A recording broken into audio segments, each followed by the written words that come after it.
Hi guys, good morning. How are you all? I hope you all are really good at your own places. So welcome back to my channel Explore with Ria. And first of all, if you're new to this channel, then please do like, share, comment and subscribe to my channel.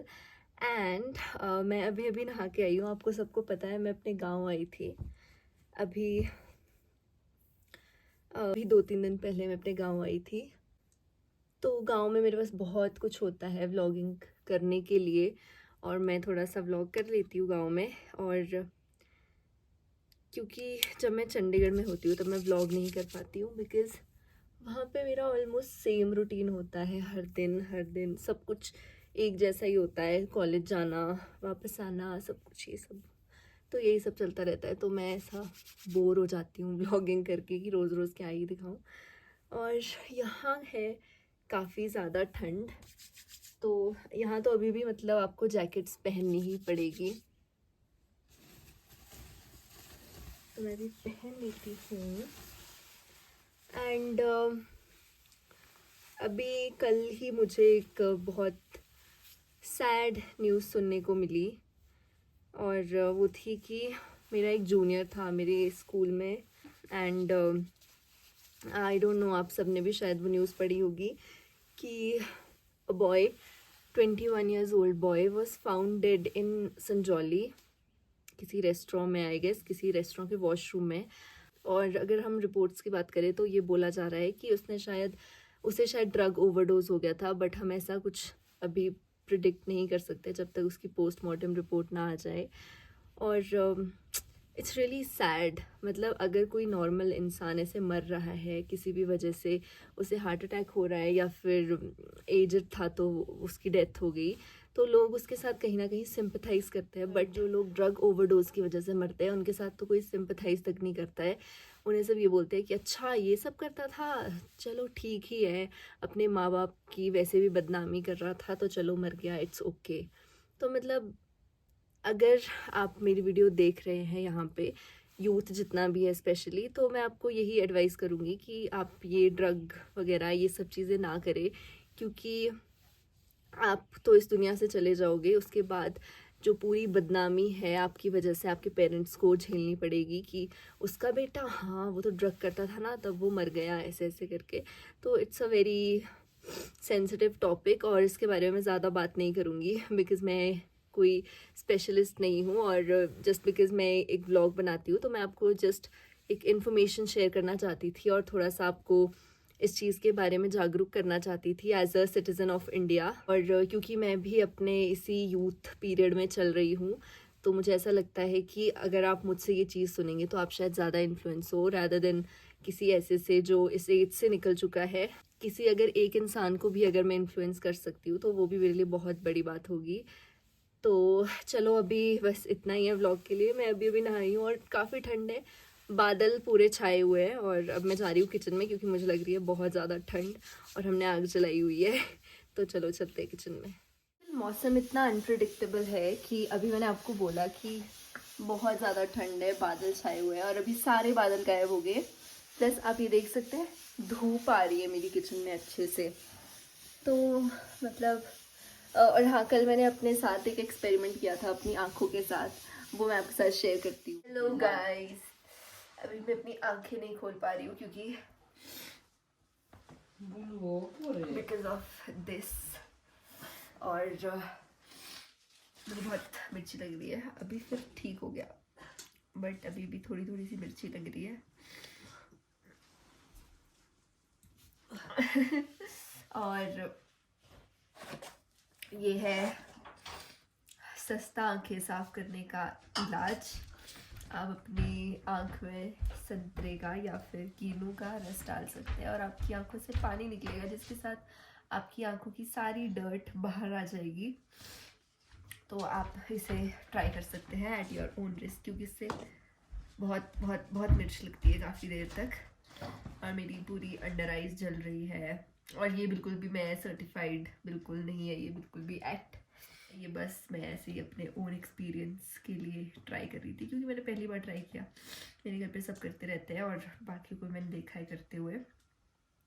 ऐसा मैं आप लोगों को recommend नहीं करती हूँ करना, बाकी आपकी मर्ज़ी है. मेरी साइड से कोई रिकमेंडेशन नहीं है। और मैंने नोटिस ही नहीं किया कि मेरा जो फ़ोन है वो 0.5x पे था, तो अभी मैंने 1x पे किया है। और अब मैं आपको दिखाती हूँ इसको कैसे करते हैं। जैसे ये आपने लिया ना ऑरेंज पील, वैसे संतरे ये की कीनू है, कीनू, ये कीनू है, ठीक है।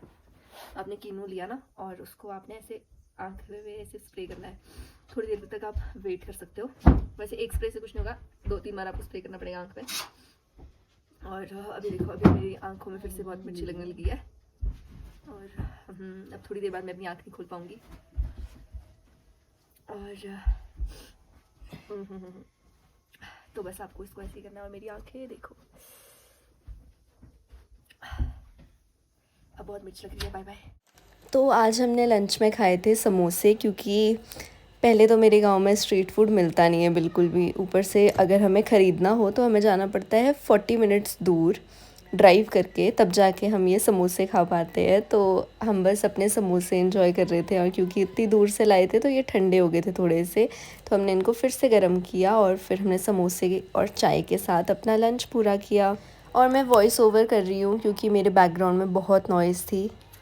हाय गाइस, सो अभी मैं जला रही हूँ आग, और ये है, इसको हमारी लैंग्वेज में भोडू बोलते हैं, जिसमें हम पानी स्टोर करते हैं। और ये मतलब मैं आपको दिखाऊंगी अभी अच्छे से। इसके नीचे एक होल होता है जहाँ से आग ऊपर आती है, और इसमें जितना भी पानी होता है सब गर्म हो जाता है। उसके बाद आप लोग इसको यूज़ कर सकते हो, या फिर बर्तन धोने के लिए, या फिर खाना बनाने के लिए। पर हम लोग वैसे तो इसको बर्तन के लिए भी यूज़ करते हैं, बट मोस्टली हम इसको यूज़ करते हैं नहाने के लिए। तो अभी मैं इसीलिए पानी गर्म कर रही हूँ, ताकि मेरी दादी के लिए पानी गर्म हो जाए, और फिर उसके बाद हम उनको नहाने के लिए देंगे। उसको फिर से भर के रख देंगे, और ये फिर से गर्म हो जाएगा शाम के लिए, ताकि हम बर्तन धो सकें।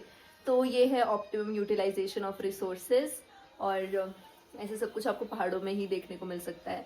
नहीं, वैसे बाकी जगह पे भी मिलता होगा, बट पहाड़ों में ये चीज़ ज़्यादा होती है। इनफैक्ट पहले सर्दियों में जब बर्फ़ गिरती थी तो हम लोग इसमें बहुत सारी बर्फ़ लेके आते थे, और उस बर्फ़ को पिघला के पानी बन जाता था, और उसको गर्म करके हम फिर उसको यूज़ करते थे। तो काफ़ी ज़्यादा यूटिलाइजेशन ऑफ रिसोर्सेज यहाँ पे किया जाता है। तो कुछ ऐसा सा होता है हमारा चूल्हा। तो चूल्हे के ऊपर होल होता है, जिसमें कि हम इसके ऊपर एक घड़ा रख देते हैं, और घड़े के अंदर बहुत सारा पानी होता है। तो नीचे जितनी भी आग जलती जाएगी वो सारी फ्लेम ऊपर आके इस घड़े को गर्म करती रहेगी, और हमारे लिए पानी गर्म हो जाएगा। तो अगर आपने पहली बार देखा है तो देख लो। हाय गाइस, सो कल शाम को व्लॉग एंड हो गया था, और आज सुबह नेक्स्ट मॉर्निंग व्लॉग स्टार्ट हो रहा है। और आज है 14th, और आज है हैप्पी होली। तो ये व्लॉग बहुत लेट आएगा, तो इसलिए belated happy Holi to all of you. और आज 4 चीज़ें हैं वैसे। आज ग्रहण भी है, आज होली भी है, पूर्णमासी भी है, और संक्रांत भी आज है। और संक्रांत पे मेरे गांव में बनता है हलवा, तो इसीलिए मैं आज सुबह सुबह जाके सबसे पहले उठ के हलवा लेके आई हूँ। और मेरे गांव में हर संक्रांत को हलवा बनता है। वैसे संक्रांत कहा जाता है पहाड़ी मंथ की स्टार्टिंग होती है, और आज से एक नया मंथ शुरू हुआ है, इसलिए हमारे जो मंदिर है उसमें हलवा बनता है। हर महीने हलवा बनता है, और सब लोग जाके हलवा लेके आते हैं अपने घर प्रसाद के रूप में। और बस मैं वही लेके आई हूँ, और चलो अब मैं हलवा खाती हूँ और फिर मिलते हैं आपसे। तो इस टाइम तक मैंने ब्रेकफास्ट, लंच सब कुछ कर लिया था, और पूरे दिन में ऐसा कुछ खास नहीं था जो मैं आपको व्लॉगिंग में दिखा सकूं। पर उसके बाद मुझे दादी ने बुलाया खीरे उगाने के लिए, और खीरे के साथ साथ हमने थोड़ी सी राजमा भी इसमें डाल दी थी उगने के लिए। तो ये जो खीरे के बीज है, ये हमने जो पिछले साल खीरा उगाया था उसमें से एक खीरे को हमने पकने के लिए छोड़ दिया था, और ये उसी खीरे के बीज है। तो बस मैं इसको यहाँ पे डाल रही थी, और अब आपको अपडेट दूंगी मे बी इन मई और अप्रैल कि ये उगे या नहीं उगे हैं। और अब मैं आपके साथ शेयर कर रही हूँ कुछ रात की क्लिपिंग्स। तो रात को, वैसे रात को नहीं था, चंद्र ग्रहण तो दिन को था, और वो इंडिया में विजिबल नहीं होना था, बट मैंने नेट पे चेक किया तो उस पर शायद किसी फेक वेबसाइट पे लिखा था 9:30 PM, और मैंने बस उसको दादी को बता दिया और दादी ने बोला कि चलो ये करके आते हैं, एक रिचुअल होता है हमारे पहाड़ों में। और मेरी दादी की स्टोरी के अकॉर्डिंग जब एक बार हमारी धरती पे अकाल पड़ गया था खाने पीने का, लोगों के पास कुछ भी खाने पीने को नहीं था, तो जो हमारे भगवान थे उन्होंने किसी राक्षस से खाना उधार ले लिया था। और जब जब भी चंद्र ग्रहण होता है, ऐसे माना जाता है कि वो राक्षस भगवान के सामने आके खड़ा हो जाता है और उनको कहता है कि अगर आप मुझे खाना नहीं दोगे तो मैं आपको टच कर लूँगा। और क्योंकि अब धरती पे खाने का काल नहीं है तो लोग क्या करते हैं, अपने घरों से बाहर निकल के कटोरी में चावल और उड़द दाल ले लेते हैं। घर के जितने भी फैमिली मेम्बर्स होते हैं उनको अपने सर के ऊपर इसको 3 बार वो फेरना पड़ता है और उसके बाद उसको ऊपर फेंकना पड़ता है, और इसमें कुछ बोलते भी है जो रिकॉर्ड नहीं हुआ। Hello guys, welcome back to my channel. Sorry the continuation of vlog.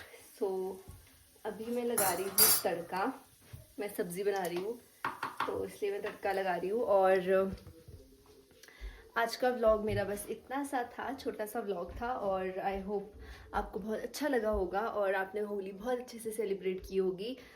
और यहाँ तो मेरे गांव में होली सेलिब्रेशन नहीं हुई वैसे, लेकिन काफ़ी जगह मैं देख रही थी, काफ़ी जगह होली सेलिब्रेशन बहुत अच्छे से हुई है और सबने बहुत मज़े किए। सो इतना ही था आज के मेरे इस ब्लॉग के लिए। Thank you so much for watching. If you are new to this channel then please do subscribe, and अगर आप पुराने हो तो like, share and comment on my video.